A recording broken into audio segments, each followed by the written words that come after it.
أعوذ بالله من الشيطان الرجيم. بسم الله الرحمن الرحيم. الحمد لله رب العالمين الرحمن الرحيم مالك يوم الدين إياك نعبد وإياك نستعين اهدنا الصراط المستقيم صراط الذين أنعمت عليهم غير المغضوب عليهم ولا الضالين آمين. اللهم صل على محمد وعلى آل محمد كما صليت على إبراهيم وعلى آل إبراهيم إنك حميد مجيد. اللهم بارك على محمد وعلى آل محمد كما باركت على إبراهيم وعلى آل إبراهيم إنك حميد مجيد. يا أيها الذين آمنوا اتقوا الله اللهم اغفر للمؤمنين والمؤمنات وبعد. We thank Allah subhanahu wa ta'ala for having gifted us with Deen al-Haq by making us Muslim.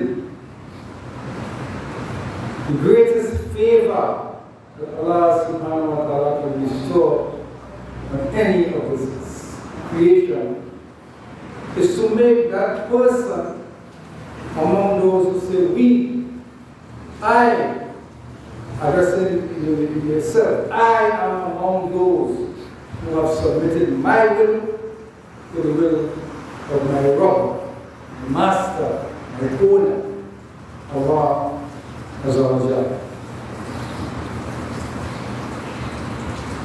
Allah subhanahu wa ta'ala has sent Muhammad ibn Abdullah sallallahu alayhi wa sallam as his last and final messenger,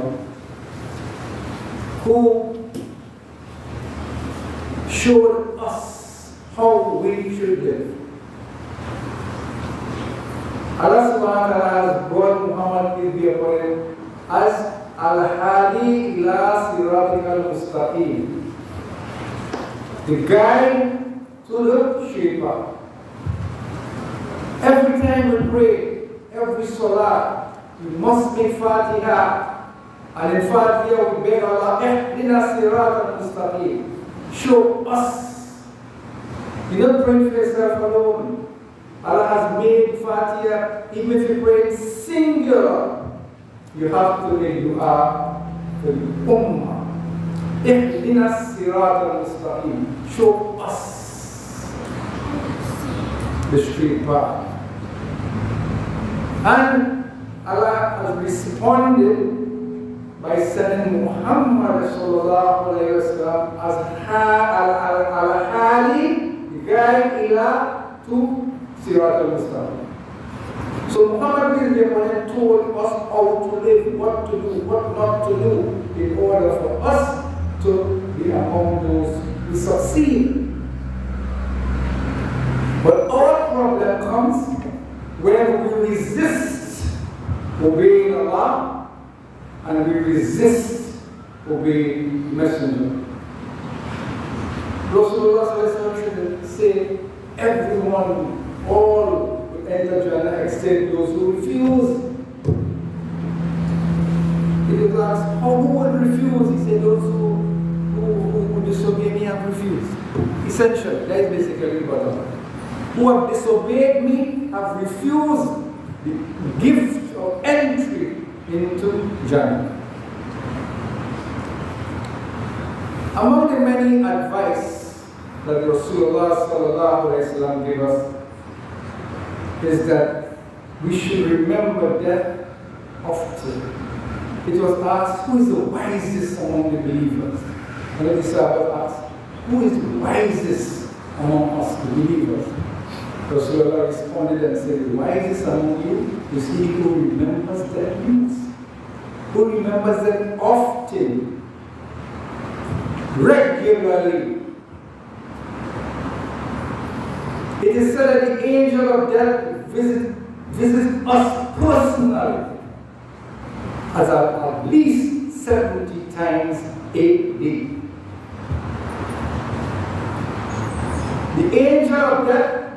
give us a personal visit,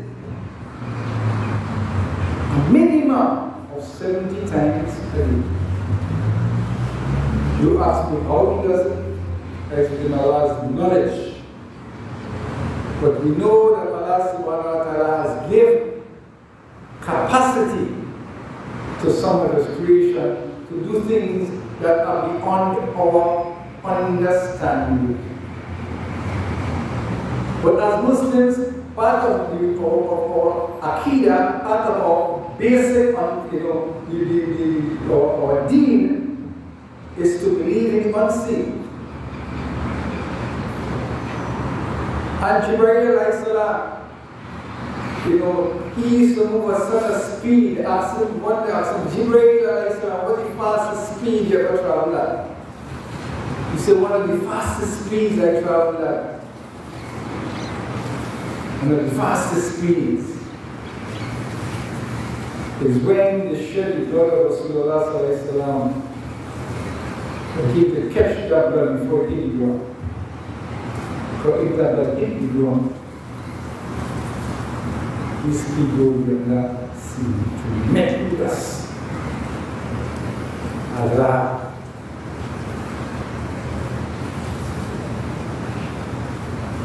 And there were a few other times that we traveled at maximum speed. There was this angel, when Allah subhanahu wa ta'ala made dua, when someone made dua to Allah subhanahu wa ta'ala for protection, this person was a righteous merchant. He was traveling to return after having made his sales, and he was taking refuge, rest under a shady tree. And he was approached by this bandit when he was sleeping. The bandit with him. So I want to rob him. You say, sir, take you out? He said, no, I just kill people when I rob. Like my mother's operandi. I just rob, I just kill animals. So he says, well, at least allow me to make 2 rakats before you murder me. And when he allowed that, he said, let me pray before you. Go and pray, make a prayer. He said that. And this merchant, this righteous merchant, made kunut dua within his salah, asking Allah subhanahu wa ta'ala for protection. And Allah commanded an angel from one of the heavens, I can't remember exactly which one of the heavens, but one of the heavens, this angel was commanded to go and address the matter. And that angel, before the completion of the salah, this angel came thundering towards this man and cut him into bits, slaughtered the bandit into bits. When the believer finished praying, the merchant asked him, who are you? He said, well, Allah instructed me and making it that after you made that, Allah gave me an instruction. Come and fix this issue. So that kind of speed and facility that Allah subhanahu wa ta'ala has given some of his angels. And that is how angels interface and interrelate with humankind. So this angel of death visits us at least 70 times every week. So the wisest among us who is mindful of that reality. A few days ago, there was this thing that went viral on the net, where they wanted to execute in Missouri by lethal injection one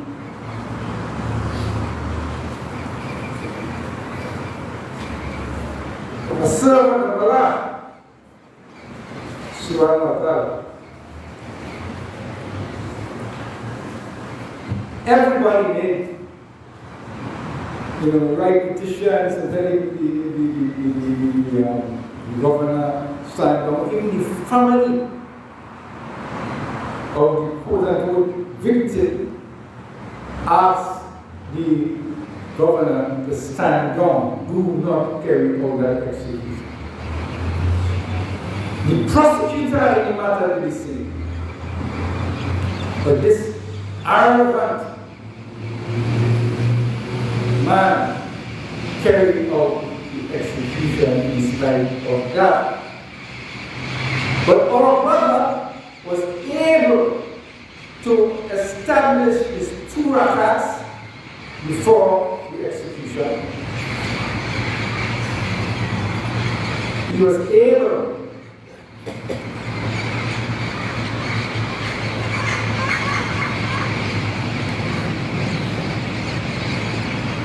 to recite Kalima Shahada before he was put to death.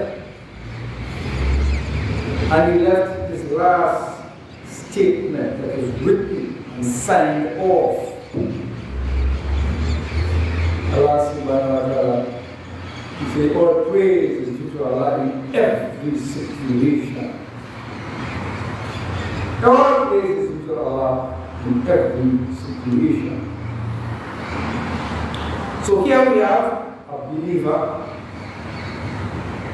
prepared to meet his Lord and give the opportunity to put things in place. 2 rakats, the final 2 rakats, reciting the Shahada, everything before the king. That went viral. What we see there? Let's check Master Williams for the Imam Khalifa.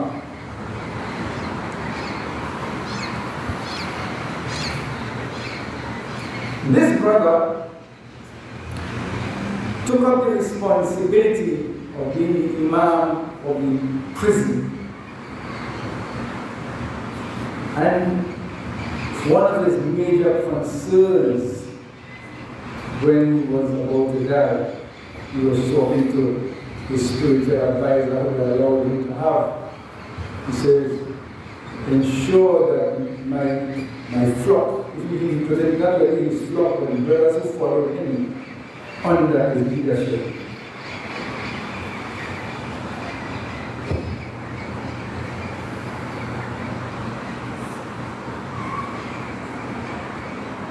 Look over there.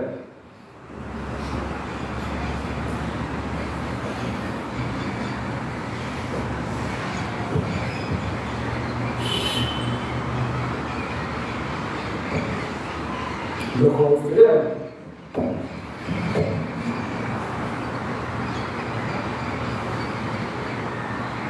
So he is going to face lethal injection in a few minutes, but he's preoccupied with the believers. The Muslims who are under his charge.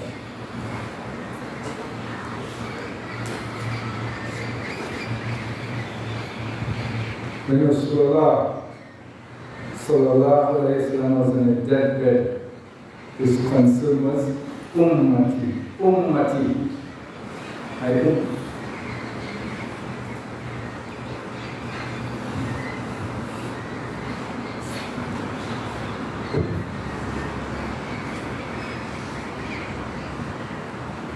So that is the blessing that Allah has given to our brother Imam Khalifa Master Williams.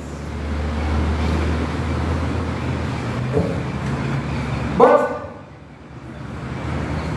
when we personalize it in our own space, how many of us will be given the opportunity to prepare for our exit when the angel of death comes?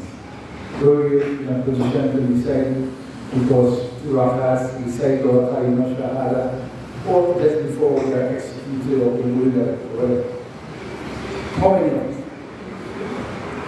For many of us, that will ambush us.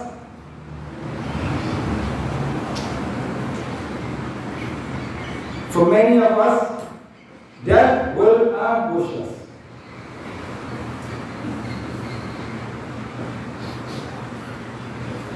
So preparation for death is something that each and every individual must personalize. Make every breath as though it is your last breath.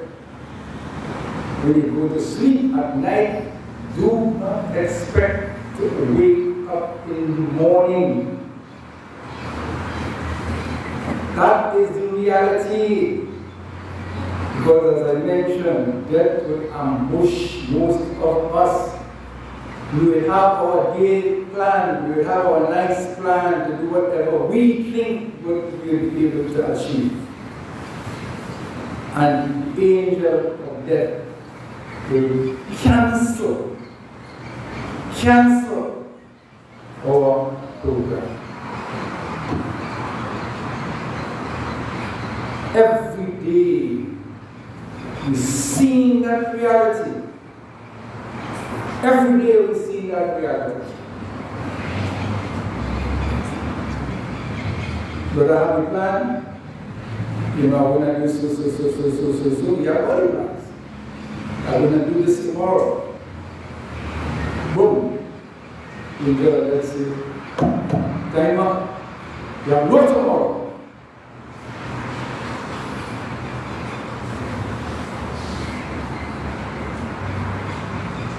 So the wisest among the believers is he who remembers death often. That is what Rasulullah sallallahu alayhi wa sallam has told us. So if we place ourselves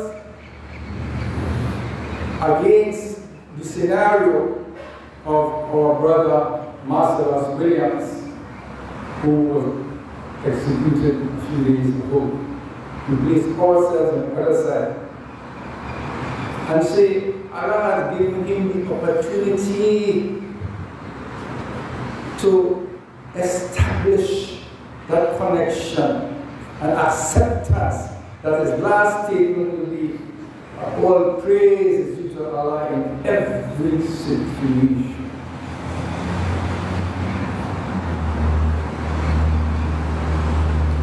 But we as individuals, on the other hand, live as though we are going to live forever, so we continue to postpone Tawbah.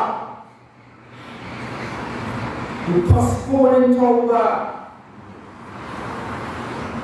Tawbah is asking Allah subhanahu wa ta'ala to cleanse us from all our evils that we have done. Istighfar. Rasulullah used to make istighfar. Somebody says 70, some say 100 times a day. But we do not place emphasis on Tawbah. Whereas we have committed sins by day, by night. We have broken Allah's commands intentionally, unintentionally, knowingly, unknowingly.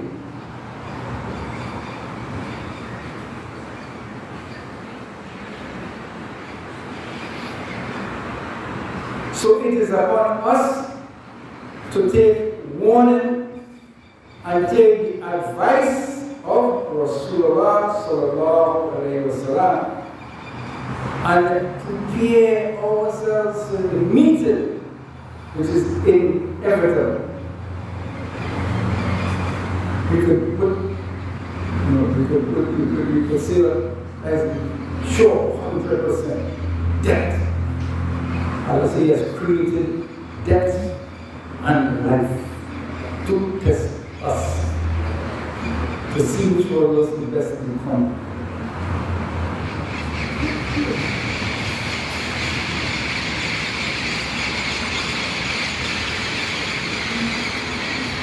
So let us not allow what is called the destroyer of of pleasures, Prophet tells us to be mindful of the destroyer of pleasures. What is the destroyer of pleasures? Yeah.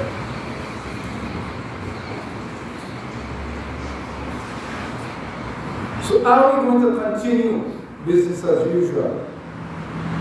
Living as though we're going to live forever?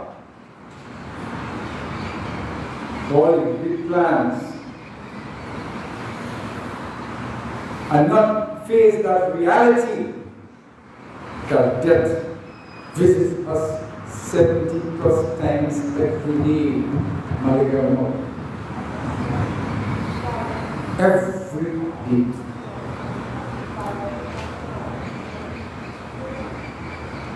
So there are certain simple things that we could do to benefit ourselves.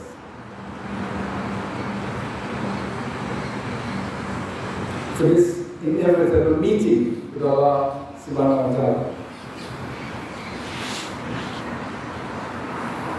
One of the things that we should be mindful of, as I mentioned just now, make every prayer as it is our last prayer. Make continuous istighfar, asking Allah subhanahu wa ta'ala for forgiveness, follow by evil deed with a good deed, and try to stay in a state of tahara, cleanliness, purification.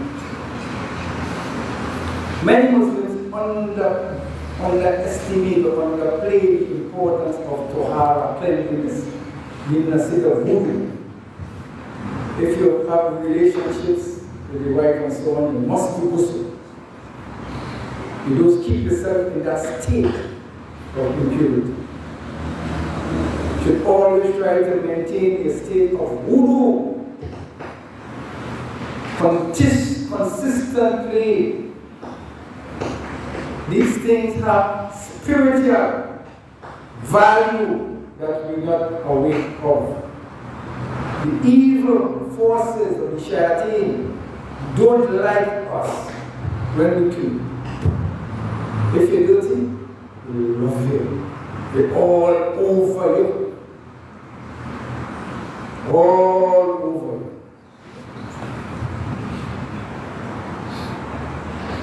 So these simple things that we have been instructed to do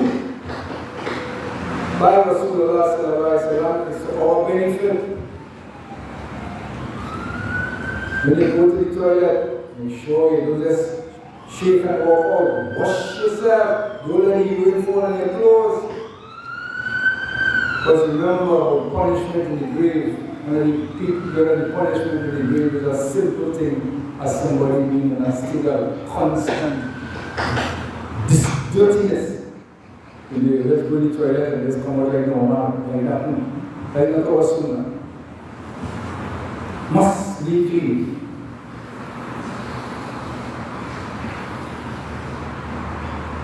So this deen that Allah subhanahu wa ta'ala has given to us is a complete way of life.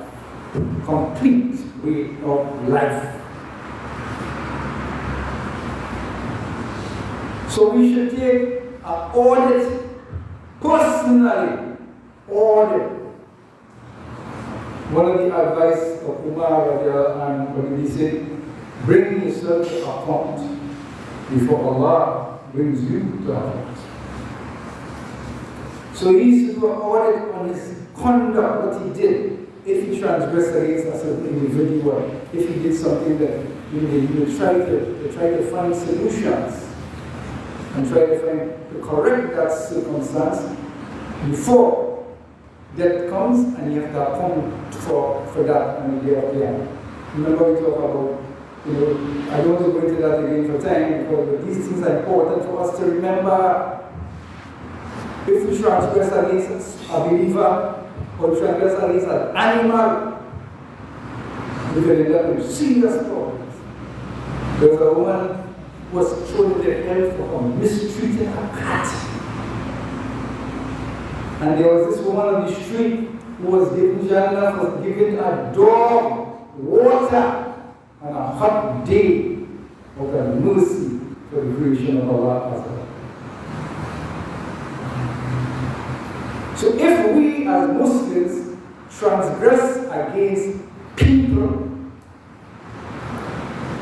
we will have to stand before Allah subhanahu wa ta'ala one day for accounting. May Allah has set up scales.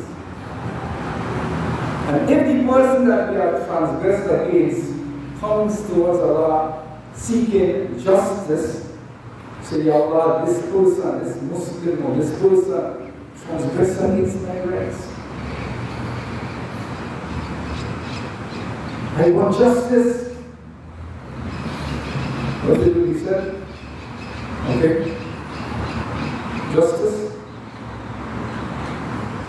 Go and take from their good deeds until you are satisfied, until you scale, until the extent of that transgression has been balanced. Whether it's clear justice and that. So you go to that person's good deeds and draw the compensation from their good deeds. If while you're drawing the good deeds finish, now your evil deeds instruction, we take your sins now and throw it at the slave. For balance.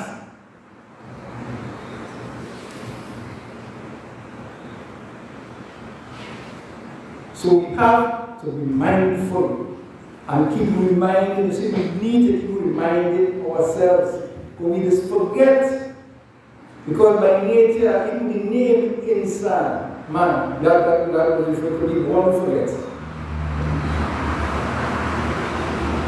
So we just forget. I don't forget that he gave Dawood 40 years from his life.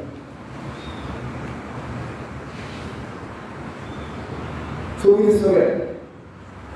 So we need to keep reminding ourselves over and over, so that we will start to take measures to correct our situation.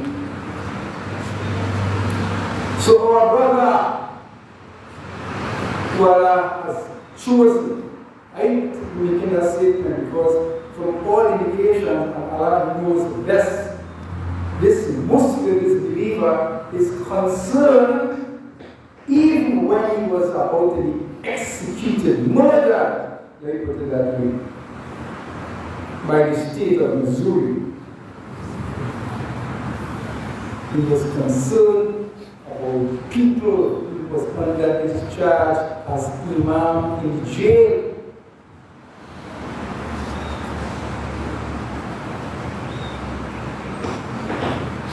That is what they consider to be an honorable belief.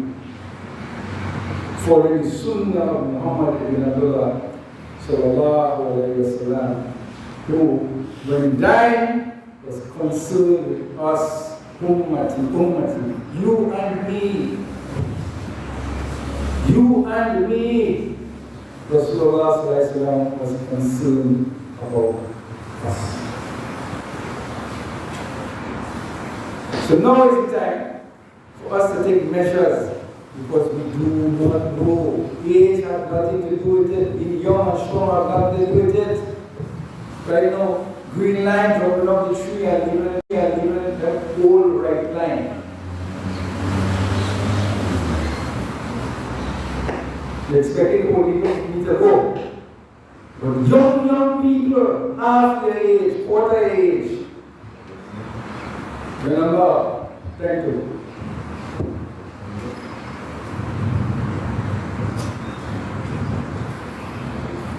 So we have no idea as to the time. So the wise ones will prepare. Because we do not know if this Jumu'ah is the last Jumu'ah for us in this life ayat dunya. Or if we say another one, we don't know. But we are Muslims who was alive last Jumu'ah and now the unbelievable.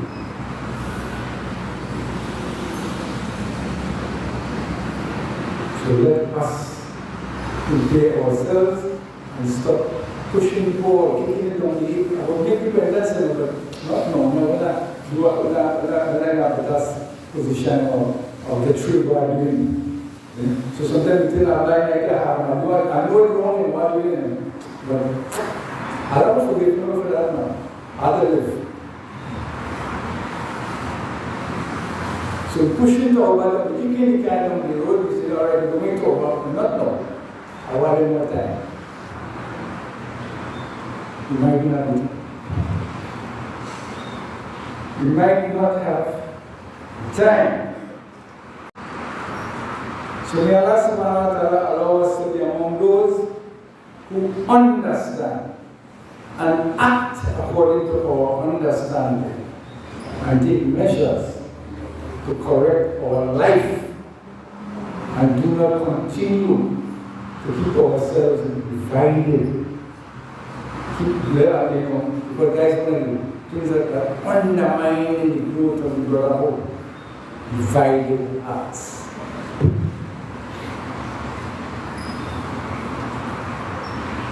And they say that if you have two, they say that even two Muslims have a little issue. You want to come and give this salam, you want to make the first move, go get it dark. Even if you are a brother, you want to make the first move and say,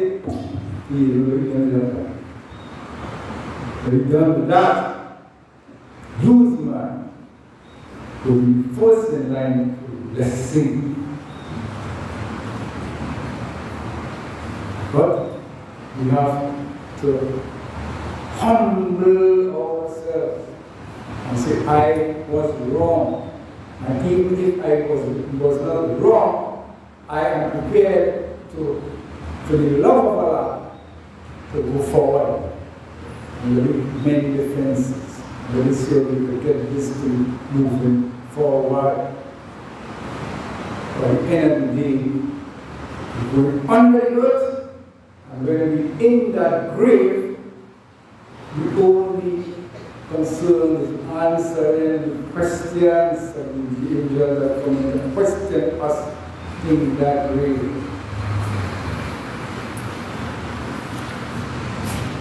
Who is your Rabbi? Who is this man who has been sent to you?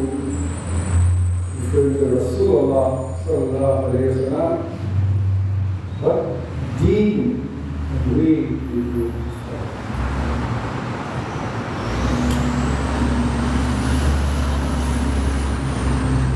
May Allah subhanahu wa ta'ala bless us, and may Allah subhanahu wa ta'ala forgive us any shortcomings. Allahumma salli ala Muhammad wa ala alihi wa sahbihi wa barakatuh.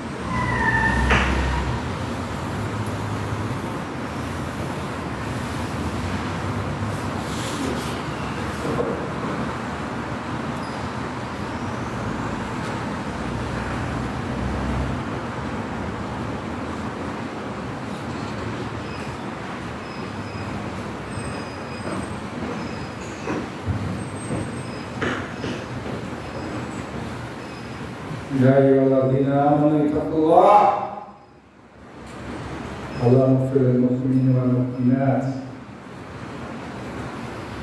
اللهم صل على سيدنا محمد الفاتح المغلق الخاتم من صراط الناصر بالحق بالحق والهادي إلى صراطك المستقيم وعلى آله حق قدره ومقداره العظيم سبحان ربك رب العزة عما يصفون وسلام على المرسلين والحمد لله رب العالمين وقم الصلاة